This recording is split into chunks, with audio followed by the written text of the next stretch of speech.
Hi, ഞാനിന്ന് വന്നിരിക്കുന്നത് Eid special ഒരു അടിപൊളി ചിക്കൻ ബിരിയാണിയുടെ റെസിപ്പി ആയിട്ടാണ്. നമുക്കിന്ന് തേങ്ങാപ്പാൽ ചിക്കൻ ദം ബിരിയാണി തയ്യാറാക്കി എടുക്കുന്നത് എങ്ങനെയാണെന്ന് നോക്കാം. തേങ്ങാപ്പാൽ ഒഴിച്ചിട്ടാണ് ഈ ബിരിയാണി തയ്യാറാക്കി എടുക്കുന്നത്. അതുകൊണ്ട് സാധാരണ നമ്മൾ തയ്യാറാക്കുന്ന ബിരിയാണിയെക്കാളും ടേസ്റ്റുമാണ്. ആർക്ക് വേണമെങ്കിലും തയ്യാറാക്കി എടുക്കാൻ പറ്റുന്ന നല്ല സിമ്പിൾ റെസിപ്പിയാണ്. അപ്പം നമുക്ക് എങ്ങനെയാണ് നല്ല ടേസ്റ്റി ആയിട്ടുള്ള തേങ്ങാപ്പാൽ ചിക്കൻ ദം ബിരിയാണി എളുപ്പത്തിൽ തയ്യാറാക്കി എടുക്കുന്നതെന്ന് നോക്കാം.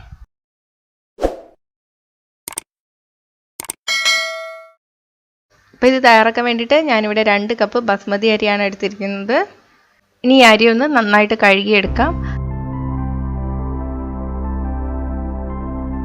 അപ്പോൾ അരി കഴുകിയെടുത്തിട്ടുണ്ട്, ഇത് മാറ്റി വയ്ക്കാം.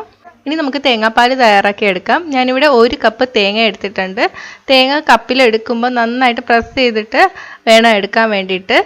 അപ്പോൾ ഈ തേങ്ങയിൽ നിന്ന് 1 കപ്പ് 1-ാം പാലും 3 കപ്പ് 2-ാം പാലും ഉണ്ടാക്കിയെടുക്കാം. ആദ്യം 1 കപ്പ് വെള്ളം ഒഴിച്ചിട്ട് നല്ല കട്ടി തേങ്ങാപ്പാൽ ഉണ്ടാക്കിയെടുക്കുക. അതിനുശേഷം അതിൻ്റെ കൊത്തിട്ടിട്ട് 3 കപ്പ് വെള്ളം ഒഴിച്ചതിന് ശേഷം 3 കപ്പ് തേങ്ങാപ്പാൽ ഉണ്ടാക്കി മാറ്റി വയ്ക്കുക. അപ്പം ഞാനിവിടെ 1 കപ്പ് 1-ാം പാലും 3 കപ്പ് 2-ാം പാലും ഉണ്ടാക്കി എടുത്തിട്ടുണ്ട്. ഈ 1-ാം പാലിൽ നിന്ന് 4-5 ടേബിൾ സ്പൂൺ തേങ്ങാപ്പാൽ മാറ്റി വയ്ക്കുക. ബാക്കി തേങ്ങാപ്പാൽ നമുക്ക് ചിക്കൻ കറി വെക്കാൻ വേണ്ടിയിട്ട് യൂസ് ചെയ്യാം. അരി വേവിച്ചെടുക്കുന്നതിന് മുന്നേ നമുക്ക് ചിക്കനിൽ മസാലയൊക്കെ ഒന്ന് പുരട്ടി വയ്ക്കാം. ഞാനിവിടെ 1/2 കിലോ ചിക്കനാണ് എടുത്തിരിക്കുന്നത്. ഇതിലോട്ട് 1/4 ടീസ്പൂൺ മഞ്ഞൾപ്പൊടി, 1 ടീസ്പൂൺ കാശ്മീരി മുളക് പൊടി, 1/2 കപ്പ് തൈര്, 1 ടേബിൾ സ്പൂൺ മല്ലിപ്പൊടി, 1/4 ടീസ്പൂൺ പെരിഞ്ജീരകം. പെരിഞ്ജീരകത്തിന് പകരം പെരിഞ്ജീരകത്തിൻ്റെ പൊടി ചേർത്താലും കുഴപ്പമൊന്നുമില്ല. 1/2 കപ്പ് മല്ലിയില അരിഞ്ഞത്, പിന്നെ ആവശ്യത്തിന് ഉപ്പ്. ഇതെല്ലാം കൂടി ചേർത്തിട്ട് നന്നായിട്ടൊന്ന് മിക്സ് ചെയ്തെടുക്കാം. ഇനി ഇതൊരു 10-20 മിനിറ്റ് ഒന്ന് മാറ്റി വയ്ക്കാം. അപ്പോൾ ചിക്കനിലെ മസാലയൊക്കെ നന്നായിട്ട് പിടിച്ചു. ഇനി നമുക്ക് അരി വേവിച്ചെടുക്കാം. അരി വേവിക്കാൻ വേണ്ടിയിട്ട് നോൺ സ്റ്റിക്ക് പാൻ ഉണ്ടെങ്കിൽ അതെടുക്കുക. ഇനി ഈ പാനിലോട്ട് 2 ബേ ലീഫ്, വലുതാണെങ്കിൽ 1 മതി, 1 ഇഞ്ച് കഷ്ണം പട്ട, 1 തക്കോലം, 4 ഗ്രാമ്പു, 4-5 ഏലക്ക, 3 കപ്പ് നമ്മൾ നേരത്തെ ഉണ്ടാക്കി വെച്ചിരിക്കുന്ന തേങ്ങാപ്പാൽ. ഇതിലോട്ട് ഞാൻ 2 ടീസ്പൂൺ നാരങ്ങ നീരും കൂടി ചേർത്തിട്ടുണ്ട് കേട്ടോ. അപ്പം അതും കൂടി ചേർക്കുക.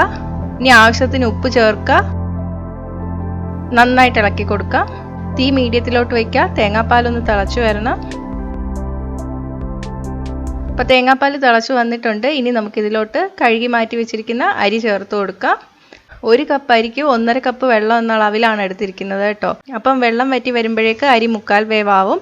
ബാക്കി നമ്മൾ ദം ചെയ്യുമ്പോൾ വെന്ത് വരും. അപ്പോൾ വെള്ളം കൂടി പോവരുത്. വെള്ളം കൂടിപ്പോയാൽ ഇപ്പോഴേ വെന്ത് ഉടഞ്ഞു പോവും. അപ്പോൾ നമുക്ക് അടച്ചു വെച്ച് വേവിക്കാം.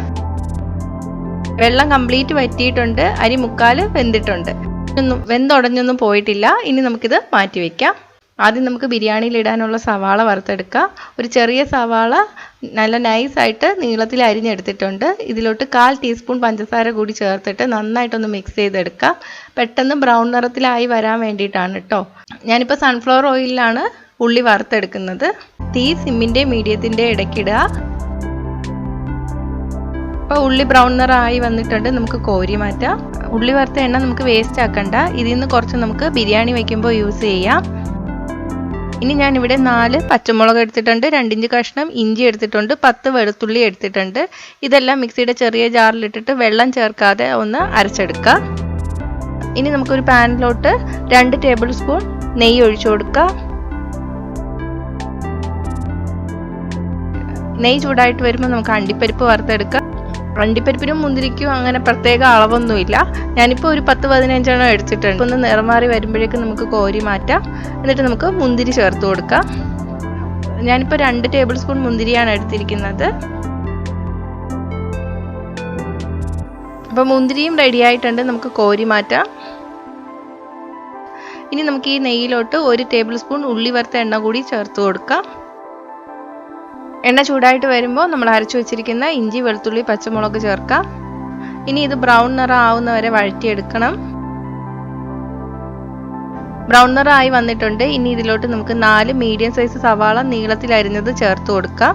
കുറച്ച് ഉപ്പും കൂടി ചേർത്തിട്ട് സവാള നല്ല ബ്രൗൺ നിറം ആവുന്നവരെ വഴറ്റിയെടുക്കാം. സവാള ബ്രൗൺ നിറം ആയി വന്നിട്ടുണ്ട്. ഇതിലോട്ട് 1/4 ടീസ്പൂൺ മഞ്ഞൾപ്പൊടി ചേർത്ത് കൊടുക്കാം. നന്നായിട്ട് ഇളക്കി കൊടുക്കുക. ഇനി ഇതിലോട്ട് നമ്മൾ മസാല പുരട്ടി വെച്ചിരിക്കുന്ന ചിക്കൻ കൂടി ചേർക്കുക. നേരത്തെ തയ്യാറാക്കി വെച്ചിരിക്കുന്ന 1-ാം പാൽ ചേർത്ത് കൊടുക്കാം. നേരത്തെ നമ്മൾ 1 കപ്പ് ഒന്നാം പാലാണ് ഉണ്ടാക്കിയെടുത്തത്. അതിൽ നിന്ന് ഒരു 4 ടേബിൾ സ്പൂൺ ഞാൻ മാറ്റി വെച്ചിട്ടുണ്ട്. ബാക്കിയാണ് ഇതിലോട്ട് ചേർത്ത് കൊടുത്തത്. 2 മീഡിയം സൈസ് തക്കാളി നീളത്തിൽ അരിഞ്ഞത് ചേർക്കാം. തക്കാളി പ്രത്യേകിച്ച് വഴറ്റിയൊന്നും ചേർക്കണ്ട. ഈ ചിക്കൻ വെന്ത് വരുമ്പോഴേക്ക് തക്കാളിയും വെന്തോളും. എരിവ് നോക്കുക, കുറവാണെങ്കിൽ നമുക്ക് 1/2 ടീസ്പൂൺ മുളക് പൊടി കൂടി ചേർത്ത് കൊടുക്കാം. ഞാനിപ്പോൾ കാശ്മീരി മുളക് പൊടിയാണ് ചേർത്ത് കൊടുത്തത്. നമ്മൾ ഇതിൻ്റെ അവസാനം കുരുമുളക് പൊടി കൂടി ചേർക്കുന്നുണ്ട്. അപ്പോൾ എല്ലാം കൂടി എരിവ് കൂടി പോവരുത്. അപ്പോൾ ഇപ്പം നോക്കിയിട്ട് നിങ്ങളുടെ ടേസ്റ്റിനനുസരിച്ചിട്ട് മുളക് പൊടി ചേർത്താൽ മതി കേട്ടോ. നന്നായിട്ട് മിക്സ് ചെയ്തതിന് ശേഷം അടച്ചു വെച്ചിട്ട് വേവിക്കാം. അപ്പോൾ ഒരു 15 മിനിറ്റ് കഴിഞ്ഞിട്ടുണ്ട്. നന്നായിട്ടൊന്ന് മിക്സ് ചെയ്ത് കൊടുക്കാം. ഇനി ഇതിലോട്ട് 1/2 ടീസ്പൂൺ കുരുമുളക് പൊടിയും 1/4 ടീസ്പൂൺ ഗരം മസാല പൊടി കൂടി ചേർത്ത് കൊടുക്കാം. ഇത് ഞാൻ ഇവിടെ വീട്ടിലുണ്ടാക്കിയെടുക്കുന്ന മസാലപ്പൊടിയാണ്. അപ്പോൾ അതിൻ്റെ റെസിപ്പി ഞാൻ നേരത്തെ അപ്ലോഡ് ചെയ്തിട്ടുണ്ട്. അത് കണ്ടിട്ടില്ലാത്തവർ അതിൻ്റെ ലിങ്ക് താഴെ ഡിസ്ക്രിപ്ഷൻ ബോക്സിൽ കൊടുത്തിട്ടുണ്ട്. അത് ക്ലിക്ക് ചെയ്ത് കാണാം. അപ്പോൾ ബിരിയാണി മസാല ഉണ്ടെങ്കിൽ അത് ഒരു 1/4 ടീസ്പൂൺ ചേർത്താലും മതി. ഇനി ഇത് അടച്ചു വെച്ച് വേവിക്കണ്ട, തുറന്നു വെച്ച് വേവിച്ചാൽ മതി. വെള്ളമൊക്കെ നന്നായിട്ട് വറ്റി വരണം. ഒരു തണ്ട് കറിവേപ്പിലയും കൂടി ചേർത്ത് കൊടുക്കാം. ഇനി നന്നായിട്ട് വറ്റിച്ചെടുക്കാം. വെള്ളമൊക്കെ വറ്റി വന്നിട്ടുണ്ട്. അപ്പോൾ നമുക്ക് തീ ഓഫ് ചെയ്യാം. ഇനി നമുക്ക് ദം ചെയ്തെടുക്കണം. അതിന് വേണ്ടിയിട്ട് ഒരു പാനിലോട്ട് ഞാൻ ചിക്കൻ കറി ഇട്ട് കൊടുത്തിട്ടുണ്ട്. അപ്പം ഞാനിത് താഴെ ചിക്കൻ കറിയും മുകളിൽ ചോറും വെച്ചിട്ടാണ് ദം ചെയ്യാൻ പോകുന്നത്. 1/4 കപ്പ് പുതിനയില അരിഞ്ഞത് ഇട്ട് കൊടുക്കാം. ഇനി നമുക്ക് ഇതിൻ്റെ മുകളിലോട്ട് കുറച്ച് വറുത്ത് വെച്ചിരിക്കുന്ന അണ്ടിപ്പരിപ്പും മുന്തിരിയും ഇട്ട് കൊടുക്കാം. ഇനി ഇതിൻ്റെ മുകളിലോട്ട് നമ്മൾ ചോറ് മൊത്തത്തിൽ ഇട്ട് കൊടുക്കുകയാണ്. ഇതിൻ്റെ മുകളിൽ നമ്മൾ ബാക്കിയുള്ള അണ്ടിപ്പരിപ്പും മുന്തിരിയൊക്കെ ഇട്ട് കൊടുക്കാം. വറുത്ത ഉള്ളി ഇടാം.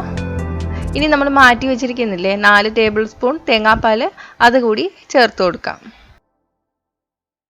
ഇനി ഒരു തവ വയ്ക്കാം. അതിൻ്റെ മുകളിലോട്ട് പാൻ വെച്ച് കൊടുക്കാം. ഇതിൻ്റെ മുകളിലോട്ട് നമുക്ക് 1/4 ടീസ്പൂൺ നെയ്യ് ഇങ്ങനെ ഇട്ട് കൊടുക്കാം. തീ സിമ്മിലോട്ട് ഇടുക. എന്നിട്ട് നമുക്ക് അടച്ചു വയ്ക്കാം. അടപ്പിൽ ഹോൾ വല്ലതും ഉണ്ടെങ്കിൽ ഇതുപോലെ അലുമിനിയം ഫോയിൽ വല്ലതും വെച്ചിട്ട് നന്നായിട്ട് അടച്ചു കൊടുക്കുക. ആവി ഒട്ടും പുറത്തു പോകരുത്. തീ സിമ്മിലോട്ട് ഇടുക. എന്നിട്ട് നമുക്കൊരു 20 മിനിറ്റ് ദം ചെയ്തെടുക്കാം. തുറക്കുമ്പോൾ തന്നെ നല്ല മണം വരുന്നുണ്ട്. ഇനി നമുക്ക് നോക്കാം ചോറ് വെന്തോന്ന്. ചോറ് നന്നായിട്ട് വെന്തിട്ടുണ്ട്. അപ്പോൾ നമുക്ക് തീ ഓഫ് ചെയ്യാം. ഇനി നമുക്ക് സെർവ് ചെയ്യുന്ന പാത്രത്തിലോട്ട് മാറ്റാം. അപ്പോൾ നമ്മുടെ തേങ്ങാപ്പാൽ ചിക്കൻ ദം ബിരിയാണി തയ്യാറായിട്ടുണ്ട്. നമ്മുടെ സാധാ ബിരിയാണിയേക്കാളും കുറച്ചും കൂടെ സോഫ്റ്റ് ആയിരിക്കും കേട്ടോ ചോറ്. നല്ല ടേസ്റ്റുമാണ്. വെന്ത് ഉടഞ്ഞു പോയിട്ടില്ല. വിളമ്പുമ്പോൾ ഞാനിപ്പോൾ ചോറ് ആദ്യം മുകളിൽ നിന്ന് ഇങ്ങ് എടുക്കുകയാണ്. എന്നിട്ട് അതിൻ്റെ മുകളിലോട്ട് ഒരു ചിക്കൻ പീസ് വെച്ച് കൊടുക്കുകയാണ്. അപ്പോൾ ഇത് ഞാൻ മിക്സ് ചെയ്തെടുത്തിട്ടുള്ളതാണ്. കഴിക്കുമ്പോൾ ഇങ്ങനെ കഴിക്കണതിനാണ് ടേസ്റ്റ്. നേരത്തെ ഞാൻ വിളമ്പി വെച്ചത് ഫോട്ടോ എടുക്കാൻ മാത്രമാണ്.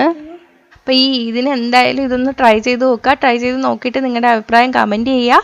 ഇഷ്ടമെങ്കിൽ ലൈക്ക് ഷെയറും ചെയ്യുക. ഇഷ്ടപ്പെട്ടില്ലെങ്കിൽ ഡിസ്ലൈക്കും ചെയ്യുക. അപ്പോൾ കൂടുതൽ റെസിപ്പികൾക്കായിട്ട് ചാനൽ ഇതുവരെ സബ്സ്ക്രൈബ് ചെയ്യാത്തവർ സബ്സ്ക്രൈബ് ചെയ്യാൻ മറക്കല്ലേ. അപ്പോൾ അടുത്തൊരു നല്ല റെസിപ്പി ആയിട്ട് കാണാം. ബൈ.